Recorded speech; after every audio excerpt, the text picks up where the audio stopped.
Controversies, criticism, excitement, and major upsets. The 2023 edition of the AFC Asian Cup had it all. With 2 games still to go, the hype doesn't seem to end. Right from the tournament opener between Qatar and Lebanon to the semi-final between Iran and Qatar. From squabbles over red cards and foul play to disagreements over referee appointments. The war of words continue to echo as the tournament reaches its last stage. Iran are set to take on defending champions Qatar in the semi-finals. Many would think that the focus would be on player matchups. But in a fresh turn of events, the chatter is all about the referee appointed for the semi-final. The Iran team has questioned the appointment of a Kuwaiti referee for their encounter. I think about your question on the referee. It is a technical question. It is not related to us. It is a decision of the AFC. The match commissioner and all the other people that are associated with the game should answer to this question. It wasn't just the coach who pointed out the appointment. The Iranian midfielder Sayed Ezzatullahi was quick to question the decision as well.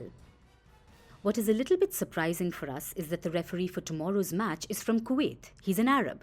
We're just wondering how it's possible that they put an Arab as a referee for tomorrow's match. But we are the Iran national team. We are a very big team.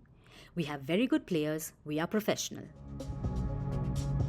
Iran has a predominant Persian population. Because of this, there have been long-standing tensions and conflicts with the Arab world. That's why the players and the coaching staff were shocked to see an Arab referee for the game. The AFC body has not issued any statement on this as yet. However, this is not the first instance of the Irani team having an issue. They were miffed with the scheduling as well. Iran reached the semi-finals after beating Asia's top-ranked side Japan 2-1. But the hard-fought victory came on the back of a 2-day recovery after its last 16 tie against Syria went to extra time and penalties. We had problem before our Japan match as we only had less than 72 hours of rest before that match. And also I can add that VAR was not very kind with us. We had a scene in the match against that could have been a penalty on Sardar Azmoun that VAR did not check for us. But we have to be stronger than everything that has happened in this tournament. The coach emphasized the importance of staying strong in the tournament. And midfielder Sayed Ezzatullahi acknowledged that it was important to stay focused for the Qatar semi-final.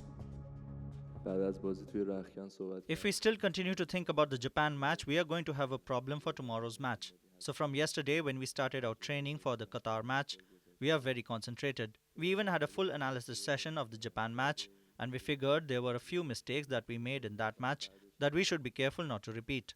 So I think we are ready and focused on tomorrow's game.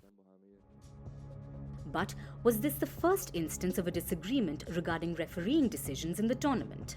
Apart from the Iran national team, other players and coaches have raised concerns on the same issue. The Vietnam head coach raised his concerns after his side lost 2-3 to Iraq in a group stage game. Quoc Van Khang received a red card in the first half, which they felt resulted in their loss. I am not referee. The referee took decision. Just, I would like to say that it was a challenge. Together they challenged the ball. They jump. And from that, the referee decided to make not a red card. He decided to make a second yellow card. Bon, I am not a referee. I don't want to take any comment, but it's clear that the attitude of my players was to challenge the ball. And of course, referee is responsible of the law, regulation. But also the referee could understand also the will of the players. And it's clear that my players didn't want to make this challenge to make a fault. But the consequence of the jumping was interpreted by the referee as a fault. Okay, we accept, I accept, and referee, this is his job. But it's clear that, especially for my team, without any experience, this situation to be at 10 players, I think sometimes you could be more motivated, but for us, the first sentiment was this situation affected my team. What was a boon for the Iraq team in group stages became a bane in the round of 16. Experienced referee Alireza Faghani faced the brunt of Iraq's national team and fans. During the Iraq vs Jordan round of 16 game, Faghani sent off Iraq striker Ayman Hussein. He was shown a second yellow card for excessively delaying the restart of the game. Iraq were leading 2-1 in the 75th minute when Hussein was shown a red card. Iraq played the final 15 minutes of regulation time with just 10 men. As a result, Jordan went on to win the match 3-2 with 2 injury time goals. The players, coaches and fans complained of partiality against them. The anger was such that the Iraqi fans even called for referee Alireza Faghani's suspension. Faghani faced a lot of ire after that game. The tournament has been full of controversies, but was it just restricted to these matters? The AFC threw some surprises when it came to the underdogs. War-ridden Palestine reached the round of 16 stage of the tournament. The team even gave Qatar a tough fight in their narrow 1-2 defeat against the hosts. Their on-field display resonated their tough character. Despite their first knockout game, they displayed utmost resilience. Their coach even hailed their performance.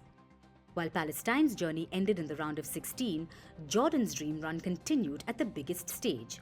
The 87th ranked side are in the finals for the first time in their AFC history. Jordan stunned South Korea 2-0 and now await the winner of the Qatar vs Iran encounter in the final. The deflated South Korean side was shocked after their exit from the tournament. But it was Jordan that created magic.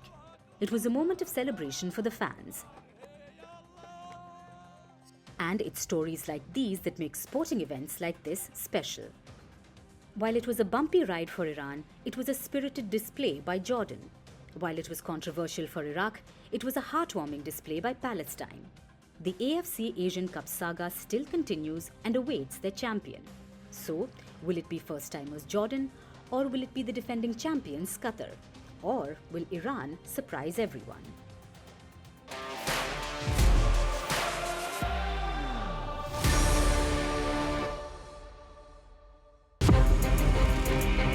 From impeachments to inaugurations, if it's a political story, we are on the scene.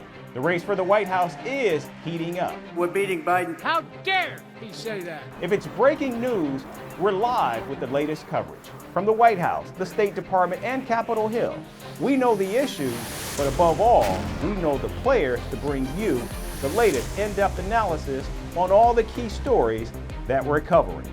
I'm Eric Ham. Join me from Washington here on Firstpost America.